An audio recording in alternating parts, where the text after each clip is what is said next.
My name is Lena Ashford, and I'm 39 years old. Competence doesn't grandstand. It hums. Small, repeatable decisions that stack until a life feels steady. At 12:01, the dishwasher slips into off-peak because 3 months ago, I read the utility schedule and set it that way. The final cell in my budget turns green. The house, my house, title and utilities in my name, holds a quiet like a ship with proper ballast. No one thanks ballast until the hull tips. Lately, I've been listening for a creak in the wood. Ryan, 35, calls it growth. He started seeing a therapist 6 months ago, and suddenly everything we did, cooking, sleeping, breathing, was a diagnostic. If I stacked mail on the counter, that's a sign you're defaulting on emotional labor, Lena. If I wanted to skip his coworker's rooftop mixer, I'm hearing avoidant energy. My boundaries need positivity, so I'll go alone. He said it lightly, the way some people use a joke to say a wound. I told myself, if therapy helps him, I'll try to meet him there. I also paid for everything while he grew. The mortgage, the utilities, the Wi-Fi, groceries, car insurance, his phone bill. He transferred me a few hundred when his freelance branding incubator hit a good month. Most months it didn't. He sat me down on the couch last night with a serene little smile he saves for unreasonable requests, like a waiter about to explain the market price of water. Lena, he said softly, I had a major breakthrough with Dr. Aria Sayers today. I didn't know her credentials, only her tone, like a yoga app learned to speak. That's good, I said. What about? About this space. He lifted his palm toward the living room like a realtor. She agrees I need to establish a truly secure, safe space to heal, a place where my energy isn't judged or compromised. Cold settled into my stomach like a coin dropping into a well. Okay, and what does that mean? It means, he said, hand floating to my knee, my therapist says your house is my safe space, and to truly make it mine, you need to leave for a week. I stared at him. He didn't blink. You want me to leave my own home? Just for 7 days? It's crucial. I need to inhabit the space completely. Cleanse it of our negative buildup. You leaving is an act of love. His smile sharpened. You could get an Airbnb or a hotel. It'll be good for you too. Time to reflect on how you contribute to my anxiety. There are moments when the floor doesn't drop so much as stop pretending it was steady. Something in me went quiet and clear, like a winter lake. The part that had been excusing him, underwriting him, telling myself it would even out, she stepped back. A different part took the wheel, the one that knows which valves to close first in a fire. I nodded, slow and sincere. I understand. Relief lit his face. You do? I do, I said, standing. You need your space. I'll pack a bag. He was already texting. Tess, probably, the friend who said my skepticism was masculine energy. Upstairs, I packed a carry-on. Clothes for a week, laptop, the folder with my passport, and the deed. I paused in my bedroom doorway. He'd hung one of those word art pieces. Breathe, let go, align. I kissed his forehead on the way out.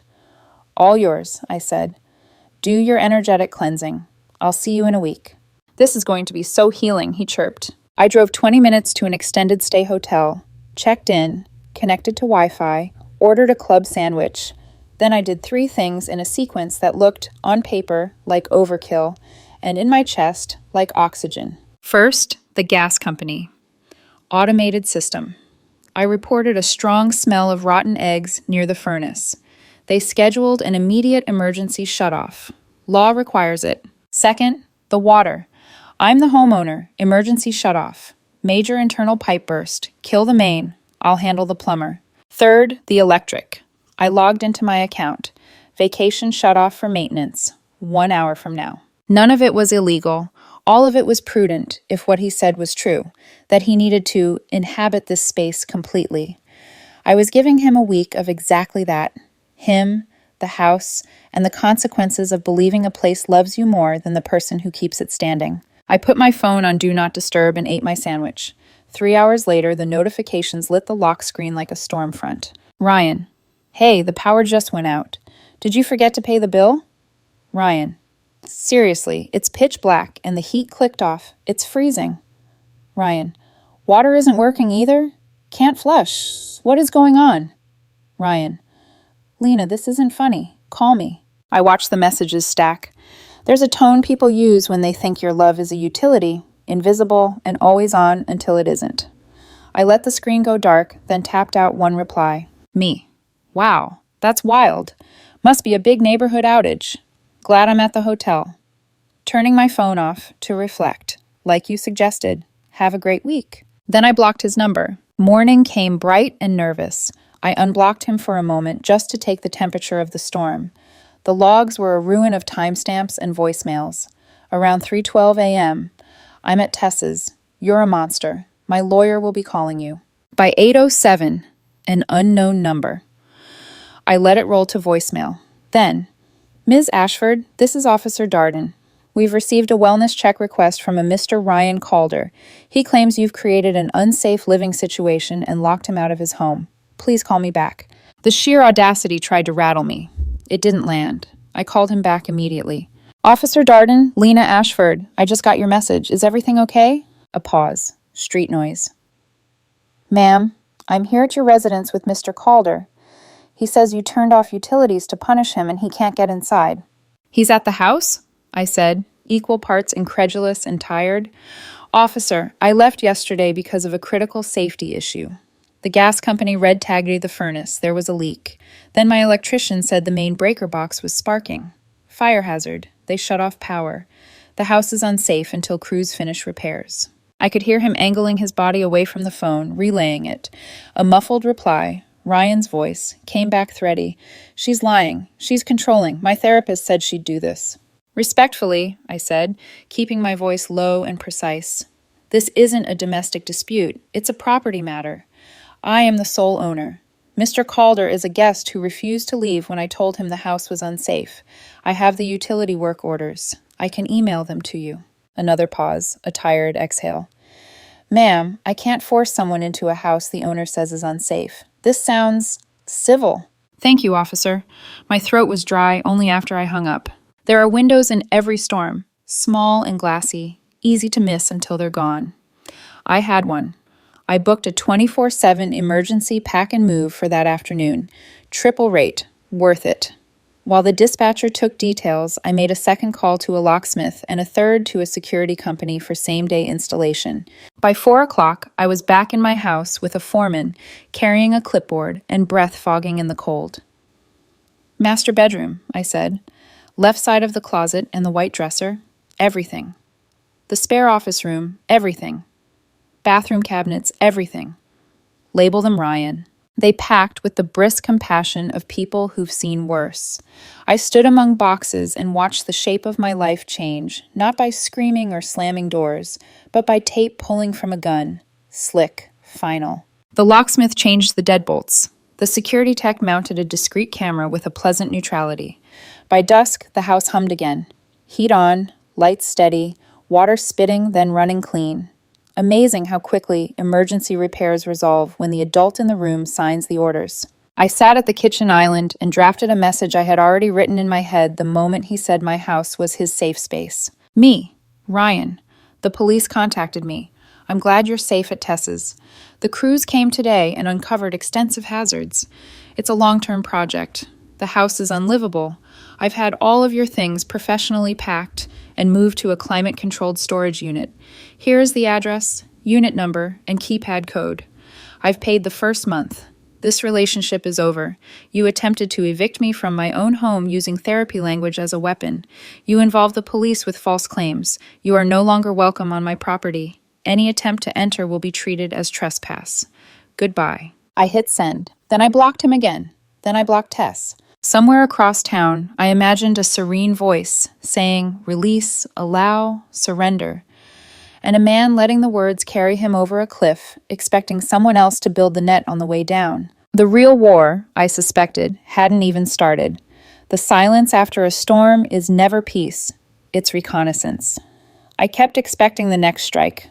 An email, a lawyer's letterhead, a knock. It came 12 hours later, through an unfamiliar Gmail address titled, From Tess and Love. Subject, you are a sick woman. Lena, Ryan is having a panic attack because of you. He's homeless and you stole his belongings. We're going to the police tomorrow. You better return everything or pay him for the emotional distress you've caused. You can't just throw someone out. He has rights. Rights. I let the word roll around my head like a marble in a glass bowl. He'd lived here 18 months, paid no rent, no lease. Guest, not tenant. Still the threat stung. Jail? Theft? The idea was absurd, but absurdity has a way of sounding plausible when it's shouted in capital letters. I called my cousin, who practices corporate law. He listened, went very quiet, and then said, "I know someone who eats domestic dispute property cases for breakfast." By 10 the next morning, I was in a tidy office with a wall of diplomas and a lawyer named Ben Kaplan, mid-40s, sharp but kind in the eyes. When I finished explaining, utility shutoffs, police call, storage unit, the email, he leaned back, steepling his fingers. "Ms. Ashford, you're fine. You didn't evict a tenant. You ended a favor. He was a long-term guest. You secured his property and gave him access. That's textbook courtesy, not theft."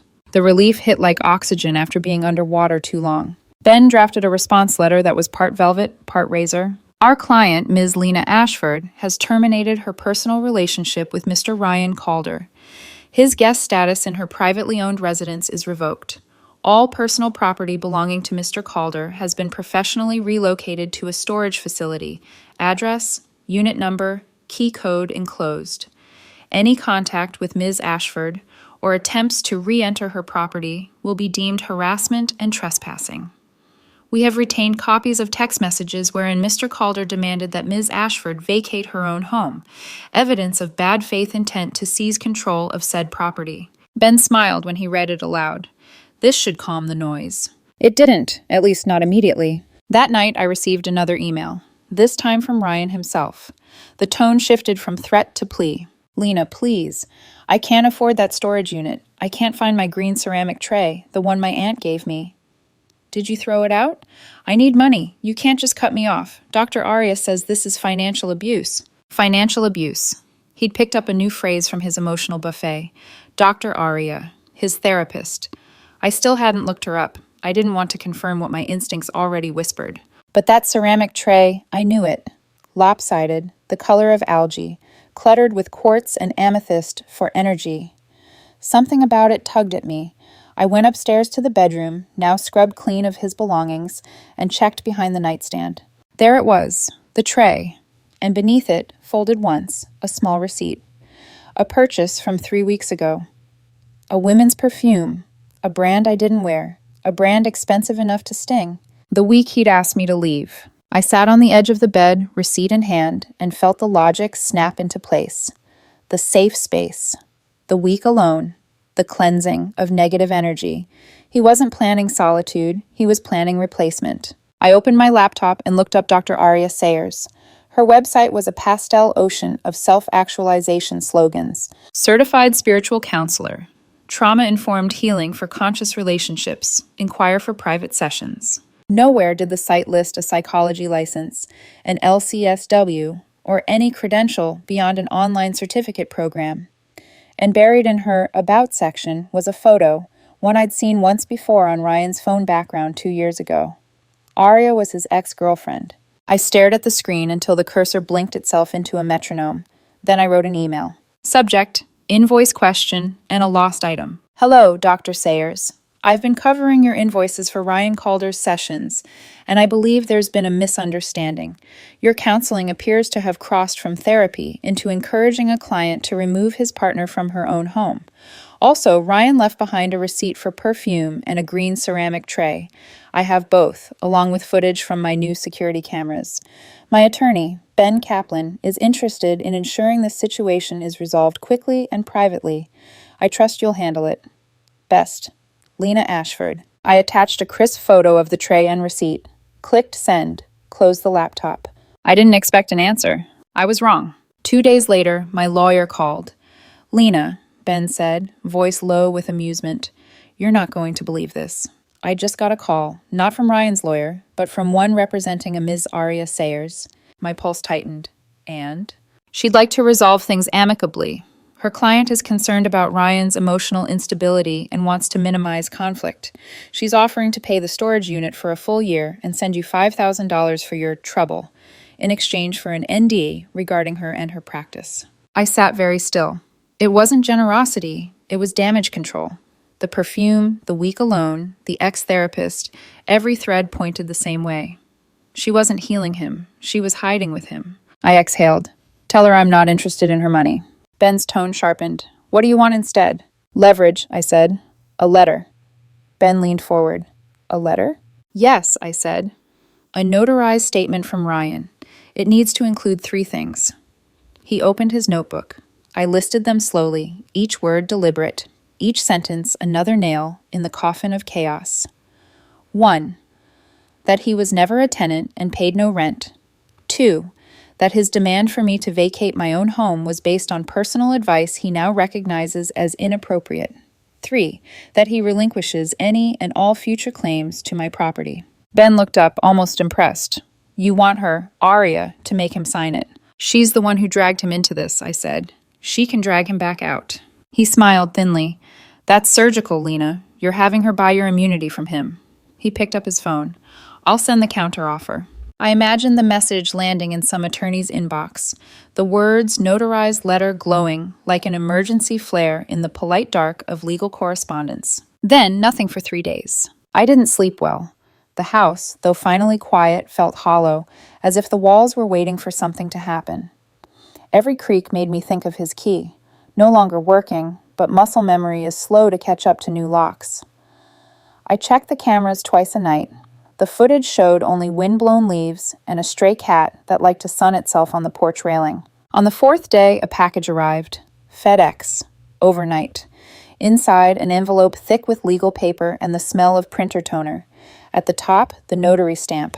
At the bottom, Ryan Calder's shaky signature. I, Ryan Calder, acknowledge that I was not a tenant at 11 and 87 South Ivy Lane and paid no rent during my time residing there. My previous request that Ms. Lena Ashford vacate her home was based on personal advice I now recognize as inappropriate. I hereby relinquish any and all claims to the property, both now and in the future. His handwriting wobbled in the margins, a few ink dots where he must have paused too long over his own name. I wondered what Aria had promised him to make him sign. Closure, forgiveness, another therapy session to script his regret. I signed my own NDA for Aria that afternoon in Ben's office. It was the easiest pen stroke I've ever made. When I left, the city looked newly washed, post-rain sunlight catching on parked cars, the faint smell of wet concrete. I bought a coffee from the corner cart and sat on a bench. My hands trembled, not from caffeine, but release. For the first time in months, I felt the world balance back into place. But balance doesn't mean stillness. 2 days later, a notification lit my professional networking account. A message request from Tess. I see you, you snake, hiding behind your lawyers while Ryan falls apart. He's broken, Lena. Everyone knows what you did. You're a cold, manipulative coward. I hope you're proud. I stared at it for a long moment, the cursor hovering over reply. Then I attached a single file, a scanned image of Ryan's notarized letter. You were saying? Her reply came 20 minutes later. Message unavailable. She'd blocked me. The quiet that followed was the kind I'd always thought meant safety. But sitting there, I realized it's something else. Absence, pure and heavy, like the air after a thunderclap when your ears still ring from the sound. That night, I poured a glass of wine and stood in the kitchen. The house was warm again, lights steady, refrigerator humming. But I couldn't shake the sense that I was living among ruins, beautiful, orderly ruins. I walked upstairs, found the green ceramic tray on the dresser.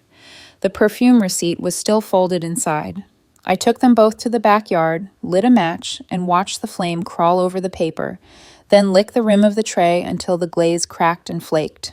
I waited until the last ember died, black and quiet. Then I whispered, to no one, and to the night itself, it's not healing, but it's a start. I thought the notarized letter would be the end of it. It should have been. But endings aren't quiet, they echo. 2 weeks later, an envelope arrived without a return address. Inside was a single page. No letterhead, no greeting, just handwriting I recognized instantly. Ryan's. You win. I don't even know who I am anymore. Aria says I should release my anger, but there's nothing left to release. You burned everything I thought was real. Hope you're happy. There was no threat, No plea, just the hollow scrape of someone trying to sound like a victim in a story he wrote himself. I folded it once, set it aside, and refused to let my pulse speed up. I wasn't the same woman who once filled the house with warmth, so he'd feel safe in it. I wasn't his ballast anymore. 3 days later, Ben called again. She paid. Who? Aria, full year on the storage unit, and she transferred the $5,000 to my trust account. We'll send it back. I smiled. Keep a little for your time. Return the rest. I don't want her money. She really wanted this quiet, he said. You realize what that means? Yes, I said. It means I was right. He chuckled. You could press it further. Defamation, emotional distress. No, I cut in. The story's over. Let them think silence is mercy. Ben paused. You're colder than most of my clients, Ms. Ashford. I'm tired, I said softly. That's different. Life didn't rush back. It crept. I started noticing sounds I'd forgotten. Rain on the roof, the hum of the refrigerator, my own footsteps on hardwood that no longer had to be quiet for someone else. The house felt lighter, though emptier. Every room was a before and after shot of my own foolishness. The couch where he explained boundaries, the kitchen counter where he once charted emotional labor like a budget line item. I'd cleaned everything, but it still smelled faintly of bergamot and eucalyptus. The essential oils he insisted were for grounding. One night I dreamed of the moment he'd said, "My therapist says your house is my safe space." In the dream I laughed, a clean, full laugh that didn't belong to the woman who nodded and said, "I understand." Maybe that's what recovery sounds like. The echo of the laugh you didn't have the courage to give the first time. A week later, I invited my cousin over for dinner, the one who'd given me Ben's number. He looked around, whistled. Feels different in here. It should, I said, lighting candles. It's mine again. He grinned. So what now? Date again? Therapy? A memoir titled My Safe Space is Called a Deed? I smiled at the last one. Maybe I'll just live quietly for a while. He raised his glass. To quiet. To quiet, I echoed, and for the first time, it didn't sound like loneliness. That night, after he left, I went out to the backyard one last time. The charred remains of the ceramic tray were still in the fire pit, a small pile of black flakes like paper that had decided to forget it was once whole. I took the folded letter Ryan had sent, "You win," and placed it on top. One flick of a lighter, a quick orange bloom, and it was gone. When the last spark faded, I whispered, "Not healing. But peace, maybe." Inside, the thermostat clicked on, steady as a heartbeat. The house exhaled. And for the first time since all of it began, I didn't flinch at the sound.